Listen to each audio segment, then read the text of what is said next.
Sorry বললে কি দায়িত্ব শেষ হয়ে যায়? আপনি জানেন ও ক্লাসে কি কি করে? ওর নামে আমার কাছে কমপ্লেনের পাহাড় জমে গেছে। আবার কি করেছো মিস? তো ক্লাসে শান্ত থাকে না, সব সময় দুষ্টুমি করে, অন্যের খাতা দেখে লেখে। তার চেয়ে বড় কথা, কালকে কি করছে জানেন? একটা ছেলে বন্ধু ওকে খেপাচ্ছিল, আর ও গিয়ে অমনি একটা ঘুষি মেরে দিল। মানে চিন্তা করতে পারেন এইটুকু একটা মেয়ের এত রাগ কোত্থেকে আসে? আজকের মতো ওকে মাফ করে দিন না মিস, কখনো এরকম দুষ্টুমি করবে না। আমারও ক্যাফেতে দেরি হয়ে যাচ্ছে। আচ্ছা ঠিক আছে।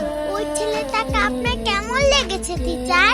কোন ছেলে? তোমার পাপা? আপনাদের দুজনকে না একসাথে দারুণ মানাবে, একদম পারফেক্ট জুটি। ধরিবাজি কোথাকার, পড়াশোনার নাম নেই, খালি দুষ্টুমি, তাই না? আমাকে তো আজকে দাঁড়াও দেখবা। ওই কাউন্টে একটা হ্যান্ডসাম ছেলে দেখছেন না, ওটা হলো আমার পাপা। পাপা না একদম একা, সারাক্ষণ শুধু মন খারাপ করে থাকে। আপনি কি আমার পাপার সাথে একটু কথা বলবেন? আপনাদের দুজনকে না দারুণ মানাবে। একটু ওয়াশরুমে গেলাম 2 মিনিটের জন্য, আর অমনি শুরু হয়ে গেল।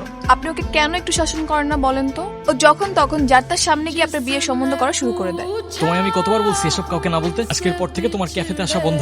তুমি কি আমাকে বকা দিচ্ছ বাবা? আমার কি দোষ? সবারই তো মা। স্কুলে সবাই টিফিন খাওয়ার সময় বলে আমার মা ওটা বানিয়ে দিছে, আমার মা ওটা কিনে দিছে। আমার কেন মা নেই পাপা?